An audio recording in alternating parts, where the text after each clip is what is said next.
오늘은 고구마 꽃에 대해서 말씀을 드리도록 하겠습니다. 이 모든 지구상의 그 생명이 있는 생물들은 종족 보존의 본능이 있습니다. 종족을 보존하기 위해서 식물들은 꽃을 피게 됩니다. 꽃을 피워야 그걸 교배가 이루어지고 거기에 이제 후대가 씨앗으로 만들어집니다.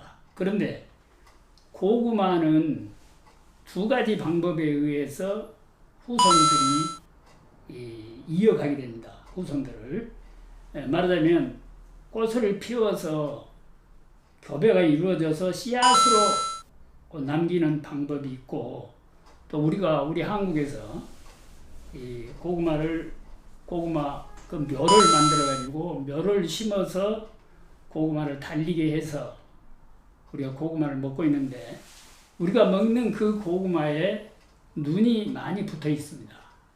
그래서 그 눈을 이용해서 또 고구마는 자기 후손들을 증식시키고 또 이어가게 하는 그런 일들을 고구마가 하고 있습니다. 그렇기 때문에 이 두 가지를 설명을 잠깐 해드린다면, 그러면 씨앗으로 우리나라에서도 씨앗으로 재배하면 어떻게 되냐? 그러나 그것은 불가능합니다. 왜 그러느냐 하면 고구마는 타식작물입니다. 자식이 되지 않기 때문에 고구마는 육종할 때 꽃을 피워서 교배하는 데 활용하지, 그 씨앗을 가지고 심어서 그것이 커가지고 거기에 달리는 고구마를 우리가 먹도록 하려면 시간이 많이 걸립니다. 시간이 많이 걸리고 그건 타식작물로서 전체가 균일하지 않습니다. 씨앗 하나하나가 전부 다른 형질을 가지게 됩니다. 그래서 우리나라 같은 온대 지역에서는 그 영양 번식에 의한 방법, 그리고 고구마에 한해서는 열대 지역이건 어느 지역이건 간에 우리 인류가 활용하기 위해서는 영양 번식 방법에 의해서 증식을 하고 번식을 시키고 있습니다. 그러면 이제 고구마 꽃을 어떻게 피우게 하느냐, 이것을 간단히 말씀드리도록 하겠습니다. 모든 식물이 꽃이 피우게 되려면 첫째 갖춰야 할 조건이 영양적으로 능력을 갖춰야 합니다. 우리 사람들도 어려서 결혼할 수는 없지요. 마찬가지로 이 식물체도 영양적으로 어느 정도 몸이 커져야 된다 하는 얘기입니다. 그러니까 첫째 영양 조건이 갖춰져야 되고, 그 다음에 개화 물질을 생산할 수 있는 능력을 갖추도록 해줘야 됩니다. 그래야 이제 꽃대를 발생을 시키고 거기에서 이 꽃을 피우게 됩니다. 그런데 고구마는 어쩔 때 꽃을 피우게 되느냐 하면은 단일성 작물입니다. 고구마는. 그래서 낫의 길이가 짧아질 때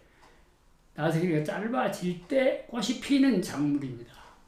그러니까 어떤 생각을 고구마가 하게 되냐면, 우리가 고구마 보통 봄에 이제 심게 되는데 여름 더울 때 생장을 왕성하게 하다가 이제 가을이 되고 하지가 지나고 가을이 되면서 낫의 길이가 짧아지게 됩니다. 그러면 낫의 길이가 짧아진다고 하는 것은 언젠가 겨울이 온다고 하는 것을 고구마는 알고 있습니다. 그래서 겨울이 오게 되면 추위에 견디는 힘이 약하기 때문에 나는 죽게 된다. 그러면 죽기 이전에 내 후세를 만들어야 되겠다. 그래서 꽃을 피우게 되는 것입니다. 그런데 그것만 가지고는 되지 않습니다. 왜 그러느냐 하면 우리 온대 지역에서는 주야 온도차가 큽니다. 그래서 낮에 그 이파리에서 탄소 동화작용을 해가지고 많은 물질을 만들어 놓으면은 저녁에 온도차에 의해서 고구마 쪽으로, 땅속에 있는 고구마 쪽으로 그 물질이 전부 전류돼 버립니다. 이파리에 어느 정도 개화할 수 있는 능력이 갖춰져야 되는데, 말하자면 이파리나 줄기 부분에 개화 물질이 쌓여서 그 영양적으로 축적이 되어 있어야 개화가 이루어질 수 있는데, 그것들이 밤이 되면은 전부 땅속에 있는 궤군으로 전류가 되어버리기 때문에 개화가 되지 않습니다. 그래서 그것을 막아주기 위해서 나팔꽃 대목에다가 고구마를 접을 붙여버립니다. 그러면 나팔꽃 뿌리는 위에서 영양물질이 내려와도 비대할 줄을 몰라요. 고구마 뿌리는 그 고구마로 비대할 수 있는 성질이 있기 때문에 위에서 물질이 내려오면 그대로 받아들여서 비대가 되어버립니다. 그러나 나팔꽃 뿌리는 한 번도 그런 뿌리가 비대해본 경험이 없거든요. 그래서 위에서 물질을 아무리 고구마 순이 내려보낸다 해도 나는 그걸 활용할 수 없다. 그러니까 지상부에 너희들이나 잘 먹고 거기에서 꽃을 피워라. 이렇게 얘기를 하게 됩니다. 바로 그것 때문에 나팔꽃 대목에 접목을 붙이는 것입니다. 그 접목을 붙인 다음에 또 단일 처리를 계속 해줘야 돼요. 단일 처리해 주어야 또 이제 개화 물질을 만들 그런 준비를 하게 되는 것입니다. 그래서 그 무안의 그 바이오 에너지 작물 연구소에서는 겨울에 하우스 안에서 또 아니면 원실 안에서 이 교배를 합니다. 꽃을 피우게 하고. 왜 그러느냐? 겨울은 낮이 짧잖아요. 자동 단일이 되어버리잖아요. 여름에 이 개화를 시키려면 단일 처리를 해야 되기 때문에 무척 어려움이 많습니다. 이게 암실이 있어야 되고, 그러면 암실로 옮겼다, 또 밖으로 꺼냈다, 이런 작업을 계속 해야 돼요. 그런데 겨울에는 단일이기 때문에 겨울에 온실이나 하우스 안에서 아예 고구마를 이 나팔꽃 대목에다 접을 붙여가지고 그것을 이 밭에 심어버립니다. 그래가지고 꽃을 피우게 하면 자동으로 잘 피웁니다. 그래서 그런 방법으로 연구기관에서는 개화시켜서 교배를 하고 있습니다. 그래서 이렇게 해서 고구마 교배가 이루어집니다. 그러면서 거기에서 이제 품종이 만들어지고 그럽니다. 포장에서 여러분들이 가끔 고구마 꽃을 볼 수 있을 거예요. 그럼 그건 뭐냐?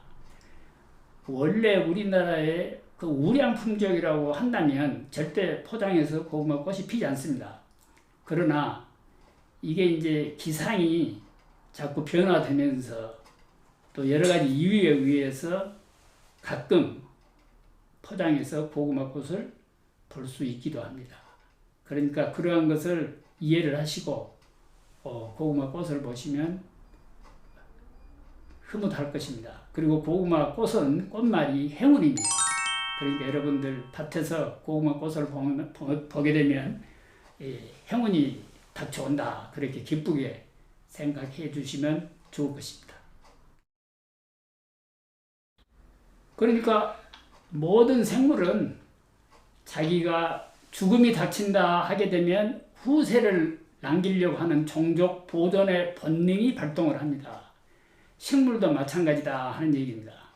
그러니까 우리가 길거리에 가다가 보면 조그마한 식물이 꽃을 피우고 있는 걸 볼 수 있어요. 사람들의 발에 짓밟히다가 이제 죽을 수밖에 없다고 생각하게 되면 그 식물체가 마지막으로 후손을 남기기 위해서 꽃을 피우는 것입니다. 그게 하늘이 내린 모든 생명체에게 하늘이 내려준 종족 보존의 본능이다. 이렇게 이해하시면 됩니다. 그러니까 이제 꽃을 보기 위해서 만들어 놓은 품종이 지금 몇 가지가 있습니다. 그러니까 우리가 그 교배를 하다 보면 아까도 말씀드렸지만 고구마는 타식작물입니다.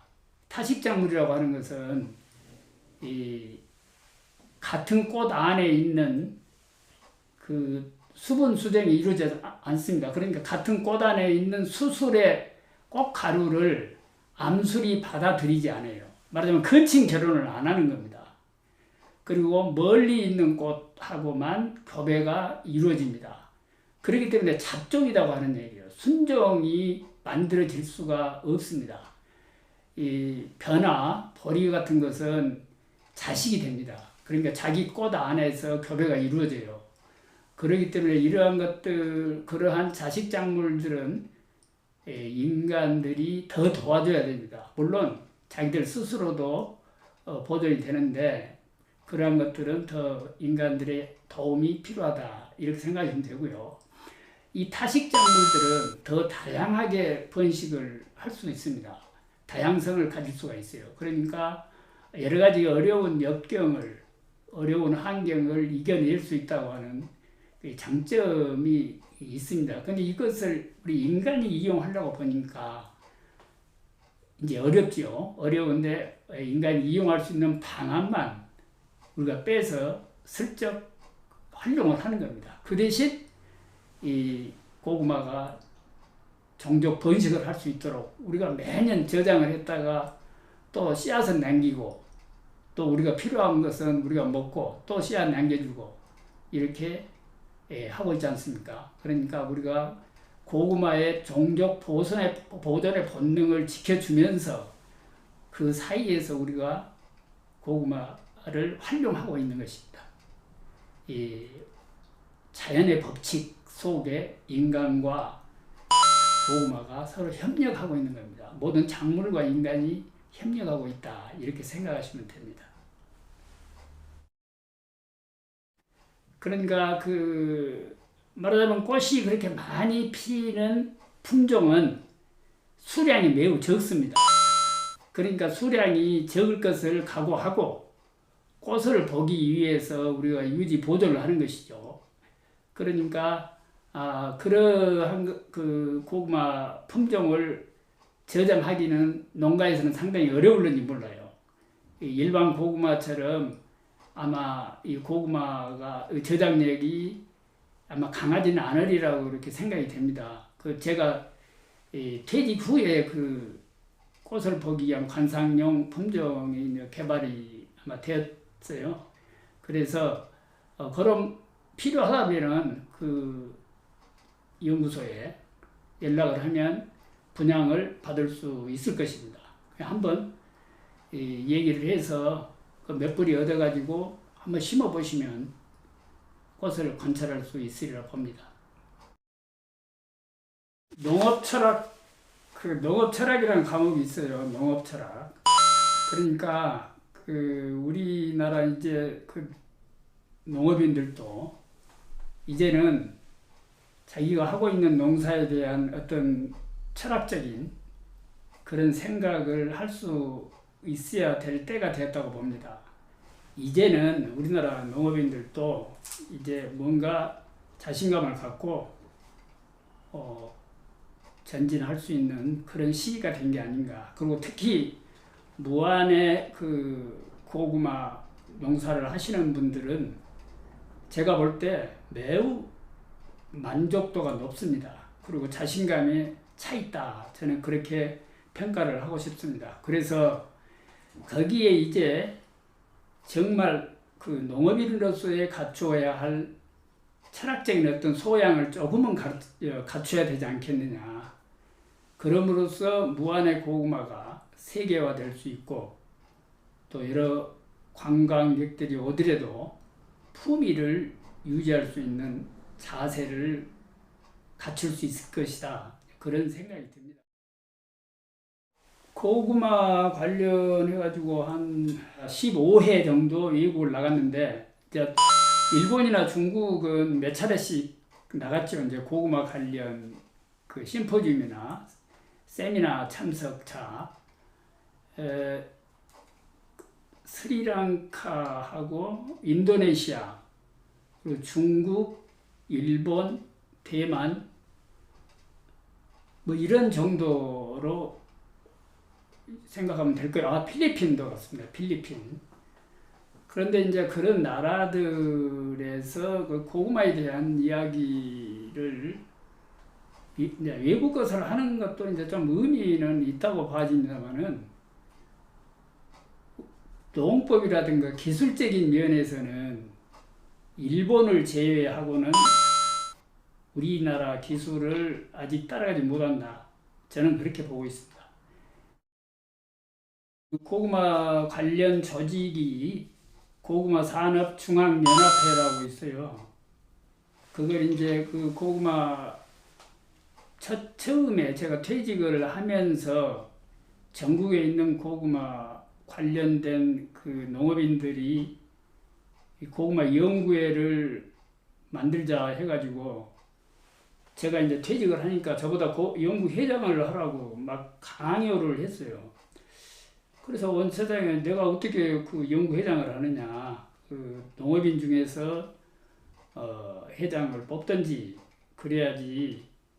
그리고 이름이 연구해갖고는 안 되고 한국고구마산업중앙연합회라고 명칭을 바꾸라.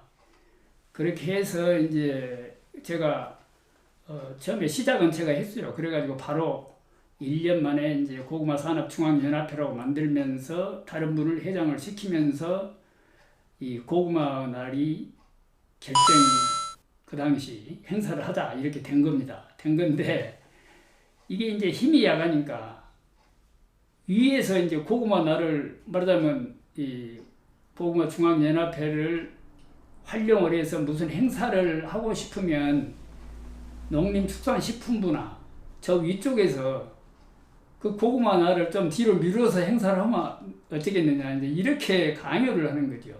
그러다 보니까 이것이 왔다 갔다 하는 거예요. 왔다 갔다. 지금 상황 그런 상황인데 예. 별도로 우리 그러면 현재는 정확하게 이 날짜가 한국 고구마의 날이다라고 정해진 것은 없네요. 원래 11월 1일로 처음에는 11월 1일로 고구마 날을 하자 그렇게 한 걸로 제가 기억을 합니다.